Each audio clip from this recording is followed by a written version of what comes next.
Petite parenthèse, puisqu'il s'agit de fabriquer un holster en cuir pour un pistolet, bah au moins que je présente ce pistolet. Voilà, il s'agit du Beretta modèle 92 A1. C'est une arme qui a été fabriquée à travers le monde en de multiples exemplaires et bien sous licence également, comme au Brésil par exemple, où c'était sous la marque Taurus. Bref, le modèle qui nous intéresse c'est celui-ci, donc qui est théoriquement chambré en 9 mm Parabellum. Celui que j'utilise moi, c'est du 4 mm 5, qui sont des billes d'acier. Ici, on y met une capsule de CO2, derrière une petite cartouche de CO2, 12 grammes, pour faire fonctionner l'arme. Et puis, cette réplique est absolument exacte, puisque fabriquée sous licence par Humarex. C'est absolument exact par rapport au réel. Tout fonctionne. La sécurité ambidex, hein, donc ici et de l'autre côté. L'arrêtoir de culasse fonctionnel aussi. Lorsque l'on tire, la culasse recule comme sur le vrai. Voilà. Il fonctionne en double action aussi bien qu'en simple action. Donc c'est une arme qui est tout à fait identique au réel. Mais, enfin inoffensive, aucune arme n'est réellement inoffensive, mais en tout cas, cette arme-là tire des billes d'acier avec une portée de 10-15 mètres, on est bien pour faire du tir sur cible ou ce que l'on appelle le plinking, c'est-à-dire sur des canettes de soda, sur des choses comme ça, ce qui est assez amusant. Voilà, donc le holster est destiné à ce pistolet qui fait également le même poids que le vrai, hein, il fait 1 kg, un petit peu plus d'1 kg. Il est full métal, à part les crosses ici qui sont en polymère, comme sur le vrai. Alors il y a une option qui est intéressante, c'est-à-dire cette petite tirette qui est là on tire au coup par coup, et lorsque je remonte ici, l'arme tire par rafale. Alors là, en 3 secondes, on vide le chargeur. Hein. C'est grosso modo, si je me souviens, 1300 coups minute, comme sur le vrai. Voilà, donc je le laisse régler au coup par coup. Je ferai peut-être une démo là, vers la fin là, du full auto. C'est assez étonnant. Le full auto, c'est rigolo, on le dit habituellement. Voilà donc l'arme, telle qu'elle est. On l'a bien en main, ça j'aime beaucoup. Ça se charge comme sur le vrai. Voilà. Puis ensuite, il suffit d'actionner la culasse ici et on peut effectuer les tirs.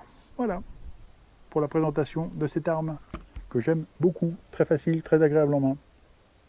Et on ferme la parenthèse. Bien, donc pour revenir à ce qui nous intéresse, voilà, j'ai dessiné ce que devrait être le résultat d'un holster port à la ceinture avec l'arme à l'intérieur. Donc j'ai réalisé 2 patrons. Ça, ce sera le dessous. On voit les passants de ceinture ici qui ressort là. Voilà, donc à la cote 1, bien sûr, l'échelle 1. Et ça sera la pièce du dessus qui sera, dans ce sens-là d'ailleurs, qui sera dessus et moulé sur l'arme. Pour ce faire, je vais être obligé de protéger le pistolet parce que le cuir étant trempé, ça risque fort, ça risquerait d'esquinter l'arme et c'est quand même pas le but. Comme je le disais précédemment, il faut donc que je protège l'arme de l'eau de moulage du cuir, donc je vais tout simplement l'enrober de film alimentaire pour pouvoir mouler le cuir ensuite par-dessus sans risquer d'esquinter l'arme. Alors ça c'est toujours enrobé un petit peu fouillis, hein, quel qu'il soit. Pour les couteaux, j'ai la même méthode. Voilà, donc il s'agit simplement de protéger. Voilà, donc ça va le faire. Ici, on va protéger là, je vais en rajouter un petit peu. Et je vais, entre les 2 couches de feuilles aluminium, de feuilles alimentaires, pardon, je vais mettre une épaisseur de carton ici et là, parce que comme l'intérieur du holster sera doublé avec un cuir de 0,5 mm d'épaisseur, au moulage, le carton permettra de compenser l'épaisseur du cuir qui, pour l'instant, n'est pas doublé, bien sûr. Voilà. On va continuer ça, enrober tout ça et je vous montrerai le résultat. Bon, voilà le résultat de l'emmaillotage. Donc, n'ayant pas trouvé de carton assez fin pour faire l'épaisseur, eh bien j'ai mis un petit bout de chiffonnette là, qui semblerait faire l'épaisseur du cuir que je poserai à l'intérieur du holster après. Alors, je ne fais que cette partie-là parce qu'en fait le holster lui laissera passer une partie du canon sur l'extérieur, ce qui peut faire, bon voilà, c'est un côté esthétique, et ensuite ici il y aura juste une couverture qui viendra jusque-là, mais ça n'a pas besoin d'être ajusté. Là, le but de mouler le cuir sur ce revolver, c'est qu'en fait, la gâchette a cette forme, là, le pontet, pardon, a cette forme, là, arrondie, et le moulage sera assez serré dessus, ce qui permet que ça fait une certaine rétention de l'arme dans son étui, et au moment de le sortir, il faut pouvoir forcer un petit peu. Ça évite les chutes accidentelles, ça évite voilà, tout un tas de choses, et un meilleur maintien dans ce fameux holster. Ça fait 50 minutes que le cuir trempe dans l'eau, j'essaie de ne pas en foutre partout. Voilà, donc on voit qu'il est beaucoup plus souple. Je vais l'essuyer vite fait, hein, juste comme ça pour enlever le surplus d'eau quand même.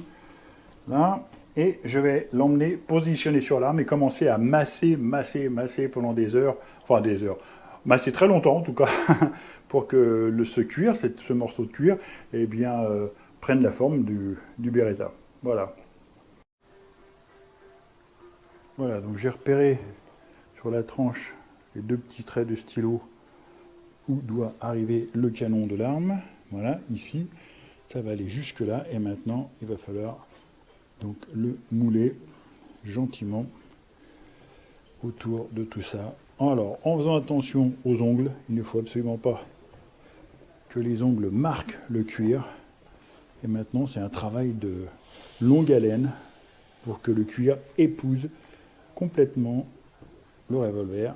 C'est parti pour une bonne séance de massage qui va durer un certain temps. Voilà, d'ajustage. À mon avis, le chiffon, là, c'est pas du tout une bonne idée parce qu'en fait, le cuir glisse dessus. Hop, voilà. Je vais donc reprendre mes habitudes. Voilà. Ça, ici. Ouais, c'est mieux. Voilà, donc c'est reparti. Hop, pas si haut. Voilà, ici, là. Voilà. Là, c'est bien de cette façon-là. Bien évidemment, il y a tout autour du cuir en surplus. C'est pour faciliter aussi la prise de forme du cuir. Et ça sera découpé, ajusté en fonction de la partie du dessous du holster pour pouvoir le coudre ensuite sur cette partie. Voilà, c'est mieux comme ça. Là, mes traits de stylo, hop, hop, plutôt comme ça. Et voilà, allez, zou.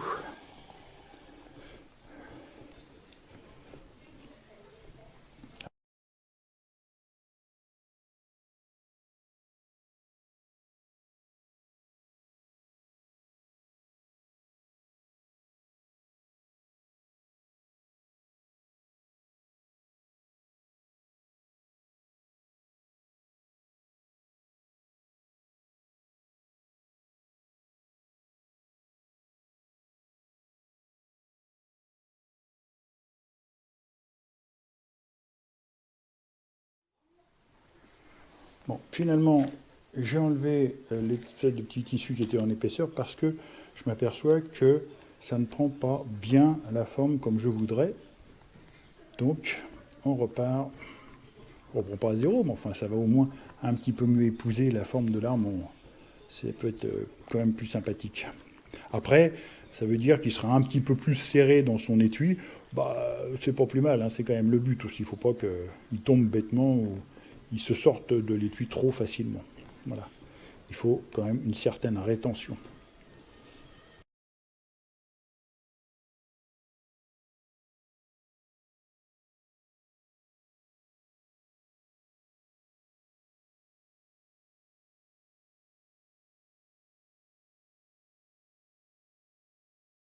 Voilà, donc j'ai positionné les clous ici pour bien tenir le cuir. Maintenant, ça va m'aider à bien mouler la forme avec la lissette. Oh, t'as vu comment ça marque? Ah, faut faire attention à ça. Voilà, on arrive à effacer rapidement. Alors ce qui sera bien, c'est que au moment de la teinture, ça fera une zone de teinte un petit peu différente. Ça peut donner une idée de relief. Ça peut être assez sympathique. Voilà, donc, on épouse bien la forme du pontet. Comme on le voit, hein, ça se travaille quand même bien. Hein. Là. Alors le but, c'est pas qu'il soit bloqué dans l'étui, dans le holster, mais que il y a cette fameuse rétention de l'arme, encore une fois, pour que celle-ci tienne bien dans son étui en cuir.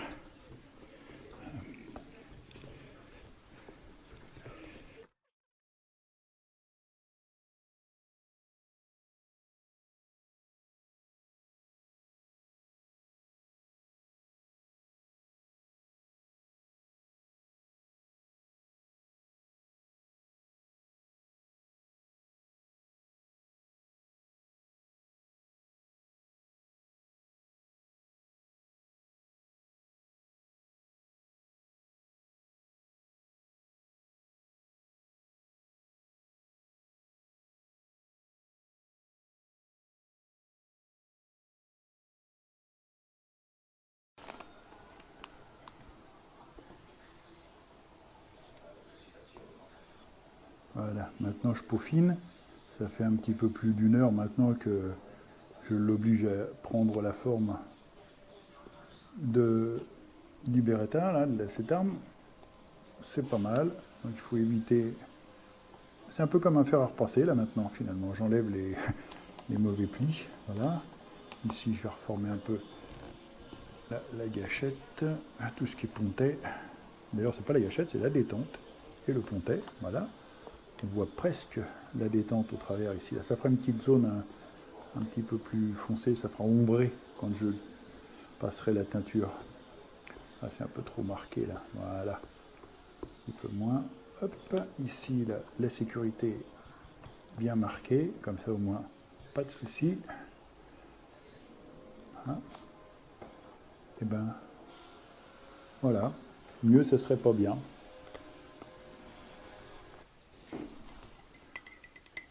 « 24 heures après, bon, on commence d'abord par un petit café et ensuite je vais démouler, démailloter le Beretta. Allez, un petit café. Voilà. Voilà, voilà. Bon. Eh ben c'est pas mal ça. Ça a bien pris la forme. Alors, ce que je vais faire, c'est que je vais enlever l'arme et puis laisser clouer tout de même l'étui parce que ça lui permettra de mieux sécher par l'intérieur. Ah oui, il y a de la rétention, c'est bien. Toc. Ah, il bloque bien, là. Voilà. Hop, voilà. Donc, oh, ouais, le cuir a durci, c'est rigolo, hein. Dur. C'est marrant. Non, ça fait pas de traces. Par contre, lui, bon, on va le démailloter, hein. Donc le cuir, ma foi, c'est presque sec, hein, c'est presque sec, encore un petit peu. Il est très dur, hein, c'est marrant, ça comme ça durcit énormément, ce qui va permettre de conserver une bonne rétention de l'arme à l'intérieur. Et voilà. Donc je vais le laisser bien sécher encore une journée. Ah, de toute façon, je n'ai pas encore reçu la teinture noire et puis le bout de cuir que j'ai commandé. Donc ça tombe très bien dans un sens. Là, il y a deux taches noires, donc heureusement finalement que je teinte en noir. Je ne sais pas trop ce que c'est pas fait gaffe. Ah, c'est dingue, hein. C'est très doux, c'est hyper doux comme cuir. C'est vraiment de la bonne qualité, hein. C'est du premium. C'est du cuir de vachette qualité premium, en épaisseur 3 mm 8. Donc là, forcément, à tirer dessus et à le mouler, il a perdu un petit peu en épaisseur, ça c'est marrant. Mais franchement, c'est excessivement doux, c'est incroyable. Là, tout ça, ça va faire, j'espère en tout cas, enfin c'est un peu le but aussi, tout ça, ça va faire un petit peu de, quand je vais le teinter, ça va faire un petit peu d'ombrage et tout, ça va donner du relief à la forme, ça va être vraiment très très agréable. Et puis bon, bah, bien sûr, là, il va falloir que je fasse une découpe à peu près à ce niveau-là, tout autour, d'ici, comme ça, hop. Là, de l'autre côté, pareil. Et puis après, eh bien, marquage des points de couture avec une griffe à frapper. Voilà. Et puis l'intérieur, j'ai l'intention, donc on verra, ce sera selon, mais j'ai l'intention de le doubler en cuir très fin pour que l'arme à l'intérieur coulisse mieux. Et surtout, hop, voilà, surtout pour qu'elle ne frotte pas sur du cuir naturel, parce que j'ai vu, bon, ça peut esquinter le métal. Donc voilà. Voilà, donc à suivre. Encore pas mal d'étapes, hein.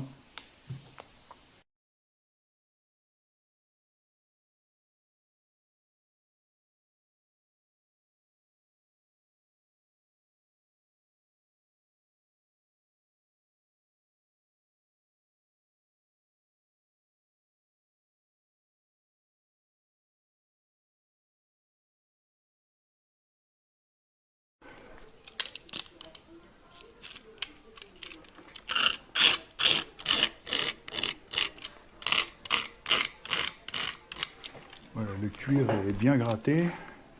Ce côté-ci, l'autre est tellement fin que c'est vraiment pas la peine. Et ça va me servir de doublage. Voilà, posé dessus. Ça me fera un beau recto de cuir. On va étaler la colle.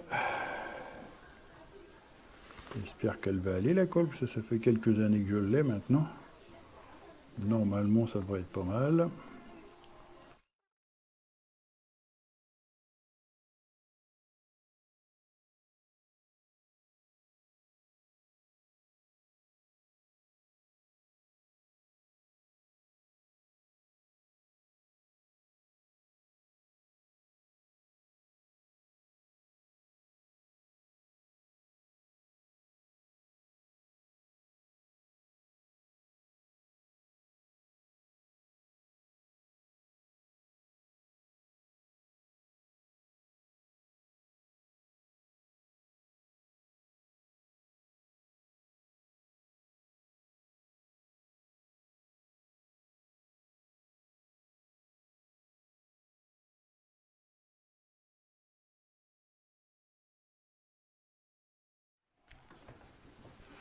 Bien, j'ai à nouveau retourné le papier pour éviter les traces de colle, les anciennes traces de teinture. Alors, on va découvrir ensemble si mon idée était la bonne.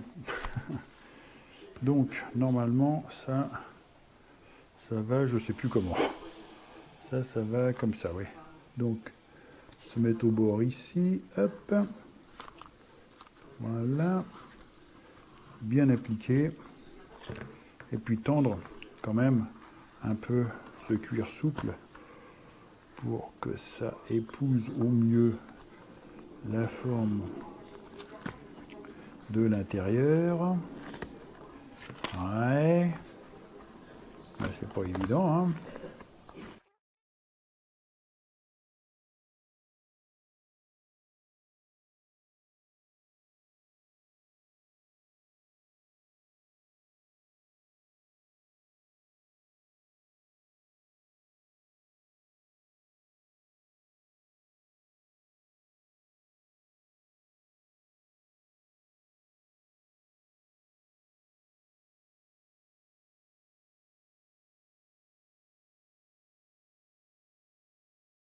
Alors, je suis assez content parce que finalement le cuir a réussi à bien épouser la forme.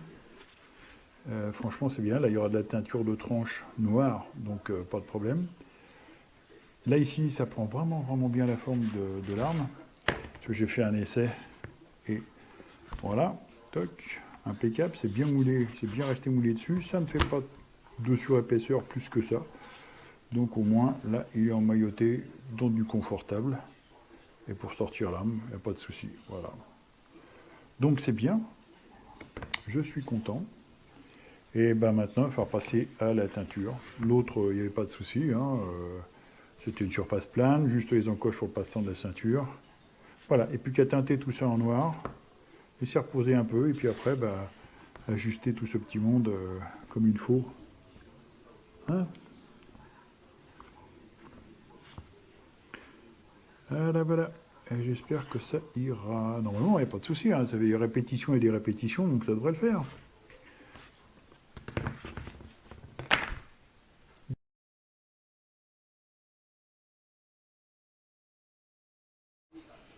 Bien, eh bien, un projet neuf, éponge neuve. Ça, ce sera pour teinter. Ça va être pour mouiller. Un petit peu le cuir, voilà. Juste pour l'imbiber un tout petit peu d'humidité, que la teinture se prenne mieux et puis surtout que ça s'étale bien. Là, on y voit d'où. Et on va y aller. Pousser ça, pour pas faire d'accident.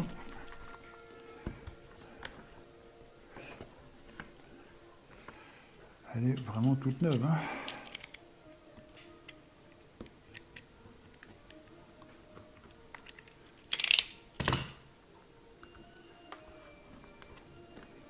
Ah, c'est celle-là. Allez, premier jet.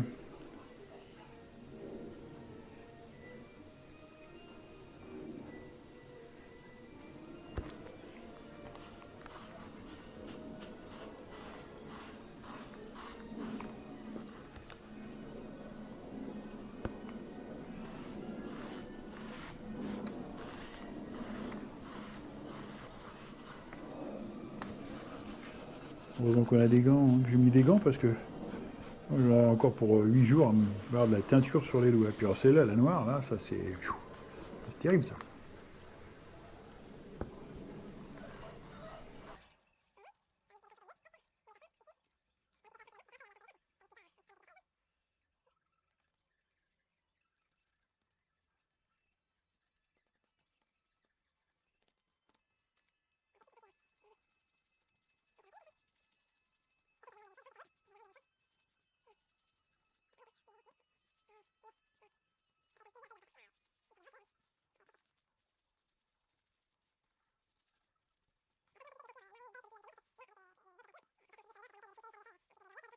Un petit peu d'humidité. Hop. Voilà.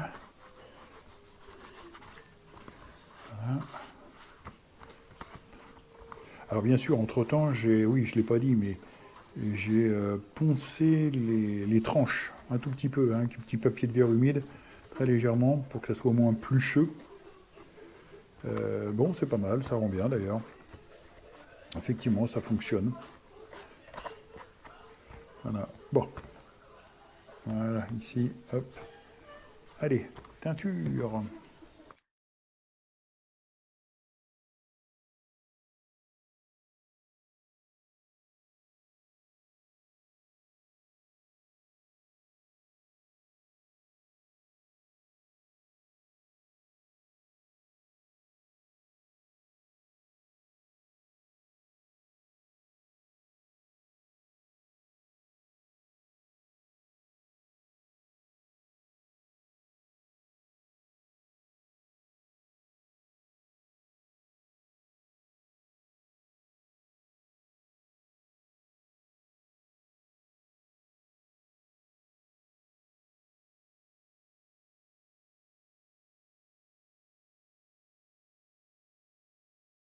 On va laisser sécher. Et puis, heureusement qu'il y a des gants, hein. Bon.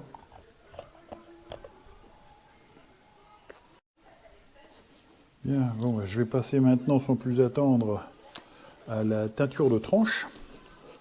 Bon, certes, la tranche n'est pas très épaisse, mais enfin bon, ça fait une belle finition parce que, au moins, hop, allons-y, docteur. Parce qu'au moins, eh bien, ça comble bien les pores du cuir et tout ça. C'est vraiment une très très bonne chose. Alors là, par contre, il faut bien remuer parce que c'est une teinture épaisse. Et il y a une astuce pour faire les tranches de cuir. Voilà. Déjà, c'est d'ouvrir le pot. Hop. Et avec un petit coton-tige, alors trempé dans la teinture, point trop n'en faut. Et là, ici, il ne s'agit pas d'agir comme un pinceau, mais plutôt comme un rouleau. Oh, dis donc, regarde ça un peu. Ça, c'est chouette, ça. Voilà.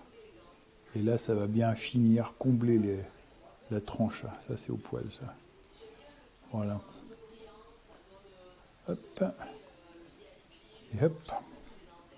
Et on continue de faire tout le tour comme ça. Simplement.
Voilà, la pièce est donc préparée avec ses trous de couture tout autour.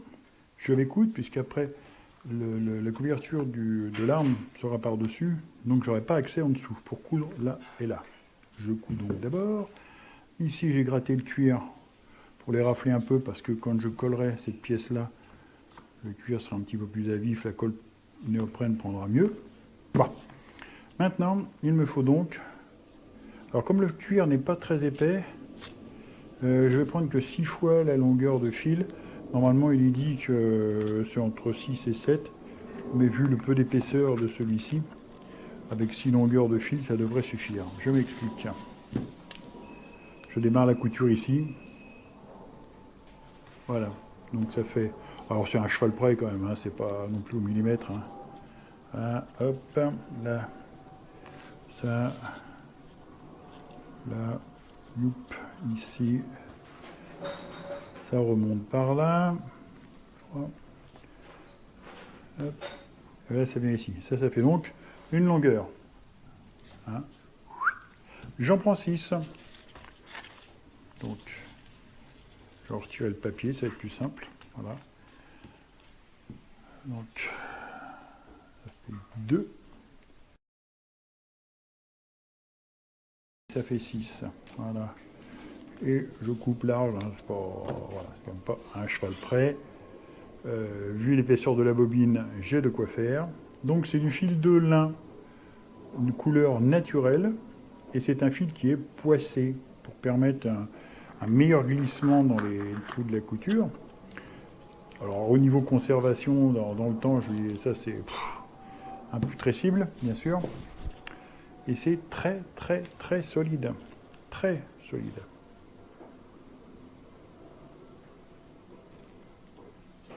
Le principe de couture, eh bien, c'est très simple, hein, on va voir ça. C'est donc au point sellier. Hein, tous mes étuis, couteaux et autres, j'ai toujours fait comme ça, au point sellier. C'est ce qui rend le mieux, c'est ce qui est de toute façon recommandé pour ce type de couture. Voilà, hop, et sans lunettes, hein, s'il vous plaît. Donc je démarre. Je passe l'aiguille dans le premier trou loulou. Hop, et j'en tire la moitié. Les 2 aiguilles, puisqu'il y a une aiguille à chaque extrémité. Oh, disons, j'ai pas les bras assez grands. Gag. Si, ça va. Wow. Allez, je reviens dans le champ de la caméra. Bah, disons, c'était... Alors, faut pas que je me... Alors, celle-ci, oh, ça va pas être pratique, hein, mais bon. Je redémarre ici un passage. Hop. Je vais tirer comme ça va être plus simple.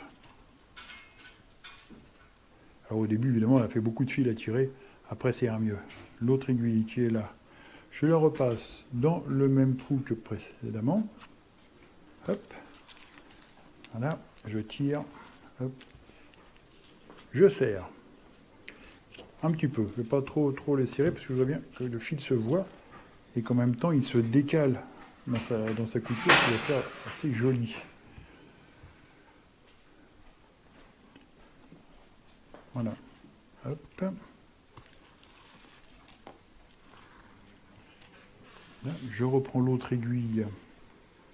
On va pas dans le même trou. Voyons, c'est facile, hein, quand le cuir n'est pas très épais comme ça. Là, c'est franchement quand même plus facile. Hein.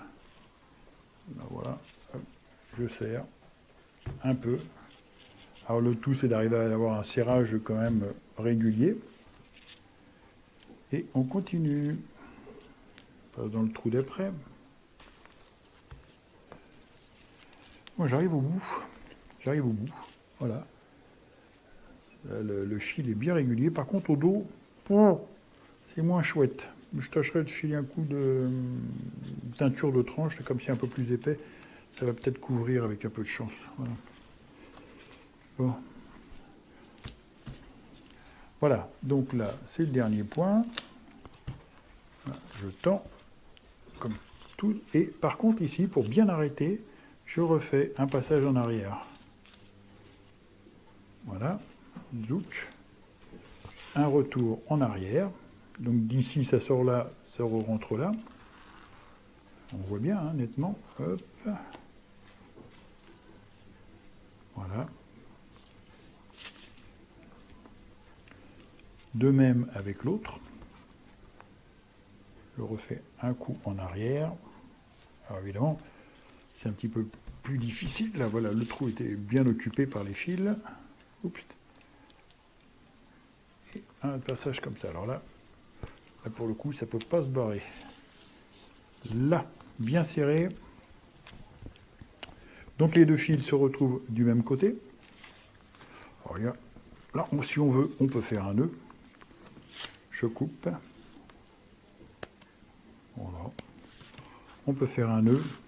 Et comme c'est du fil poissé, ça ira très bien. Ça ne pourra pas se défaire. Voilà. Moi, malgré tout, moi, je mets... Après, je mets une goutte de cyanolite. Mais bon. C'est pas une obligation. Voilà. Ensuite, il faut le tasser avec la petite lissette. Et c'est un truc qui disparaîtra complètement. Il n'y aura plus de relief. Je le fais avec ce cutter là parce que comme ça c'est plus simple, je l'ai sous la main. Mais voilà, dans l'idée c'est ça. Voilà. Ah, ça accroche pas du tout. Voilà, pour ce qui est de la couture, c'est terminé pour cette partie-là. Maintenant, je vais coller ça dessus. Voilà ce que ça donnera. Et fil blanc à nouveau ici et là. Bon, c'est pas mal, hein? C'est pas mal. Voilà, donc il y avait un petit peu de rab au niveau du fil. Hein, avec 5 longueurs, je pense que ça aurait suffi. Bon, c'est vraiment sur l'épaisseur du cuir, quoi, que tout joue. Il y a à peu près 10 minutes, j'ai mis de la colle néoprène. Voilà. J'ai emmailloté le Beretta pour pas qu'il y ait de la colle qui prenne dessus, sait-on jamais. Ce serait quand même un peu dommage. Je positionne. Voilà. Et là, il ne s'agit pas de se louper parce que c'est la colle instantanée. Hein. Concentration. Alors, comme j'ai eu une panne de batterie, je reprends. Donc, ici, c'est bien installé. Bien lissé. Voilà. C'est assez formidable, cette colle néoprène, elle prend vraiment... c'est de la colle contact, hein, ça prend tout de suite. Hein. Donc, premier essai, on y va. C'est pas facile, j'ose pas trop parce que voilà, je voudrais pas que ça décolle. Bah, impeccable. Impeccable, voilà. Donc je vais le laisser sécher tranquillement pendant pas longtemps. Et puis ensuite, avec les griffes, je vais refaire des trous et finir ma couture ici et là. Et puis, bah, ma foi, après, graissage. Bon, là, ici, les traces de colle, ça partira. Ça, c'est pas trop méchant. Ça s'en va. Par contre, le fil derrière, ça me chagrine. Pas... Je vais mettre un coup de... teinture dessus. Ça le dissimule parce que c'est pas beau. Enfin, la couture n'est pas aussi belle derrière que devant. Devant, c'est parfait. C'est pas belle, aussi belle derrière. J'aime bien le côté lisse à l'extérieur, là. Et puis passer au matoir ici. Ah ouais, c'est très bien. Ça fait un peu un rappel de ce décor là, qui est donc passé au matoir et tout le reste en lisse. C'est rigolo parce que, je ne sais pas si on voit vraiment en vidéo, mais l'étui a des reflets un peu bleutés, un peu gris, par rapport à un noir vraiment pur là comme celui-ci. D'ailleurs, ça sera le ceinturon qui sera dédié pour l'utilisation de cette arme. Voilà, dans l'idée, ça sera comme ça. Hop, on le passe là, on le repasse là. Enfin, l'utilisation de l'arme, je ne vais pas me balader non plus avec tous les jours, hein, mais c'est... voilà, l'idée du ceinturon, c'est ça. Hein, sympa. Donc c'est vrai que l'étui a des reflets plutôt un peu bleutés. C'est pas désagréable, hein, c'est pas mal. Hein. Voilà, histoire. On continue. La couture est donc terminée. Hein. Voilà ce que ça donne, avec son reflet un petit peu gris-bleu. Là, c'est vraiment du plus bel effet. Moi, j'aime beaucoup. Ce qui m'étonne, c'est la résistance de la colle, parce que quand je suis allé avec la griffe à frapper, pour la retirer des trous, oh là là, j'ai tiré dessus, je voyais le cuir qui se déformait, et la colle n'a pas bougé. Donc, c'est que vraiment, bon, impeccable. Par contre, au dos. Alors il y a des endroits ça brille encore un peu parce que je viens de le faire à l'instant, pour ça je pose pas contre le papier. Et j'ai mis de la tranche de cuir, donc c'est donc ça, hein, qui est vraiment très épais, et ce qui va permettre de camoufler un peu la couture, parce que au dos, elle rend pas du tout ce qu'elle donne devant. Donc au moins bah, comme ça, eh bien, ça sera plus discret. Voilà, quand ça va être sec, ça sera mat. Donc on ne verra pas les défauts du fil de couture. C'est bizarre que ça ait fait des défauts comme ça au dos, mais bon, bah, ça arrive quelquefois, je ne comprends pas bien pourquoi. Peut-être c'est dû à l'épaisseur du cuir, je ne sais pas. Pourtant j'ai vraiment percé avec la griffe et refait avec celle-ci par derrière pour refaire chaque trou, et malgré tout la couture derrière elle zigzague un peu. Bon, voilà. Donc je vais laisser sécher. Et puis encore la phase qui est la phase la plus agréable, c'est le polissage de tout ça pour que ça brille. Ça va être formidable, ça. Laissons sécher tranquillement. Bien. Bon, bah ça a séché pas mal tout ça. Il n'y a plus de traces de colle. On va réussi à les enlever en frottant comme ça, tout bêtement. Ça fait des petites crottes de nez, là. Tu roules sous le doigt et ça s'en va. Alors maintenant, il faut faire les tranches. Policher un peu. Voilà. Avec la lissette. Ce qui est pas mal parce que ça va supprimer les dernières fibres qui dépassent un petit peu. Ça sera toujours plus agréable au toucher. Alors le résultat est plutôt probant parce que derrière j'ai mis, comme je l'avais dit, de la teinture de tranche. Le fil quasiment disparu. Ça a vraiment atténué les défauts et c'est bien mieux comme ça pour la finition finalement. Voilà, je préfère. C'est quand même plus sympathique.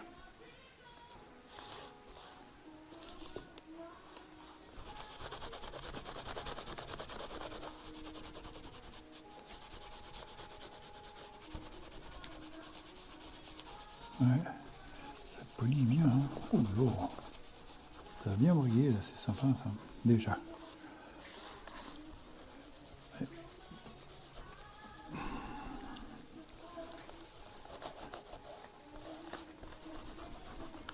C'est beau, hein, un objet en cuir comme ça quand même, c'est sympatoche, surtout quand ça brille. Vraiment très agréable.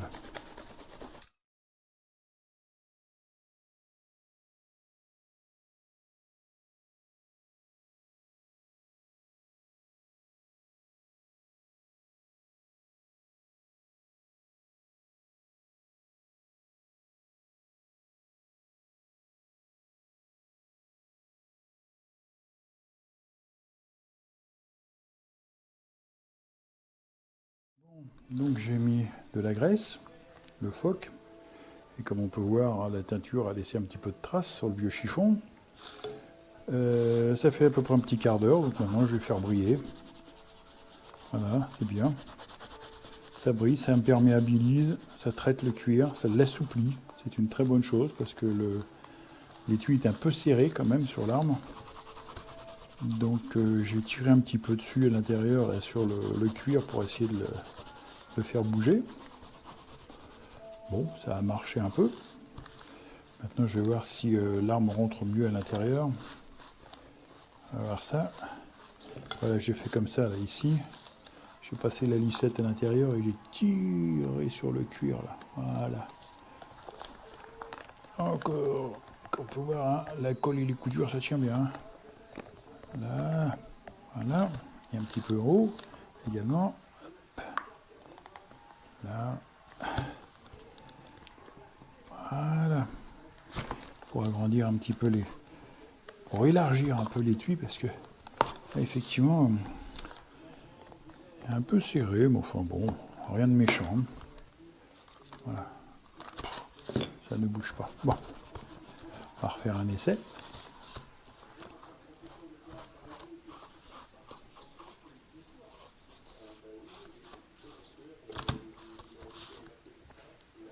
Alors, essuyer les mains d'abord, parce que un petit peu de... Pour l'arme, c'est pas bien grave, mais bon, quand même. Voilà. Ah bah oui. Ah bah oui. Ça rentre mieux quand même. Voilà. Et ça sort bien. Ça sort. Donc ce que je vais faire, c'est que je vais le laisser une nuit dedans. Hop, comme ça prendra forme dessus. Évidemment, je ne suis pas tellement à ma main pour l'attraper. Voilà. Hop là, voilà. Ah, ça esquinte le cuir ici, la merde. Bon, on va mettre une petite goutte de cyanolite et puis ça va le faire. Bien. Bon, le holster était quand même un peu serré. Hein, pour l'arme, quoi. C'était un petit peu dur à enlever et dur à remettre. Donc j'ai graissé le cuir. J'ai remis l'arme avec un entourage tissu qui est assez épais. Voilà, ce qui fait que comme ça, normalement, eh bien, je vais gagner en place et il sera moins serré. Donc plus facile à engager, dégager. Et bon, allez à nouveau, un petit coup de brillance là-dessus.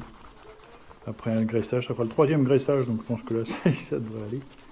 Et ah ouais, ça brille en tout cas. Ah ouais, tout de suite que ça brille un peu plus quand on frotte. Bien, bon bah ça va être les... C'est vraiment les derniers gels ce coup-ci, hein, les derniers réglages. Voilà, alors quelques dernières petites mises au point, peut-être revue de détail, quelques peaufinements. La teinture de tranche. Là j'ai été obligé de reprendre un peu la pointe de l'étui parce que ici ça touchait, j'étais obligé de rogner un petit peu, donc une petite retouche. Et surtout, pour l'essentiel derrière, sur la couture, on va encore atténuer un peu le fil blanc. Voilà.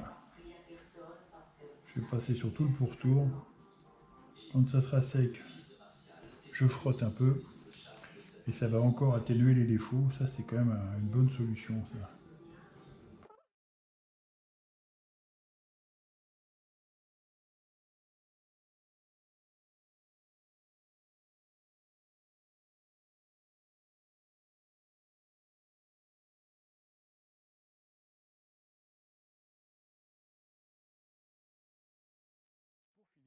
Voilà, donc la présentation de l'étui, tel qu'il est terminé.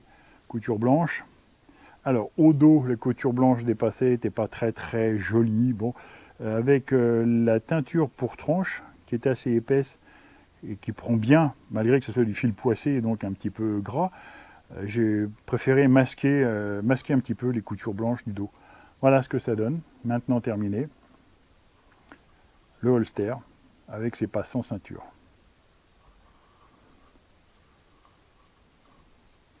On peut voir que c'est un petit peu recourbé ici parce que la ceinture passe en dessous et ressort de chaque côté ici. Et l'arme se met dedans de façon tout à fait facile. Voilà. Toc, voilà ce que ça fait. Terminé, ça présente comme ça. Donc on peut extraire le pistolet toujours avec le doigt le long du pontet, jamais le doigt engagé sur la gâchette. Il n'y a qu'au moment du tir, on met le doigt sur la gâchette. Ça, ce sont des mesures de sécurité normales. Voilà donc l'étui cuir. Alors ce qui est tout à fait étonnant, c'est la rigidité du cuir moulé, c'est très chouette, j'aime bien, hein, c'est vraiment bon. Alors, il m'a fait un petit peu souffrir au niveau du moulage parce que finalement le moulage c'était un peu resserré sur le pistolet, donc j'ai regraissé les côtés beaucoup même, mais pour dire beaucoup, c'est beaucoup, hein. Et puis j'ai entouré le canon de l'arme avec un petit chiffon doux, et hop, je l'ai laissé comme ça pendant une nuit. Et voilà, le résultat est là, maintenant, ça joue très bien, ça la joue très bien. Voilà, le résultat. Port à la ceinture. Et comme on peut le remarquer, la ceinture droite comme ça, l'arme est légèrement inclinée vers l'avant, ce qui permet de la sortir plus facilement de son étui. Disons que le mouvement est beaucoup plus logique pour dégainer. Voilà. Et voilà, ce sera fini pour ce petit reportage de holster cuir.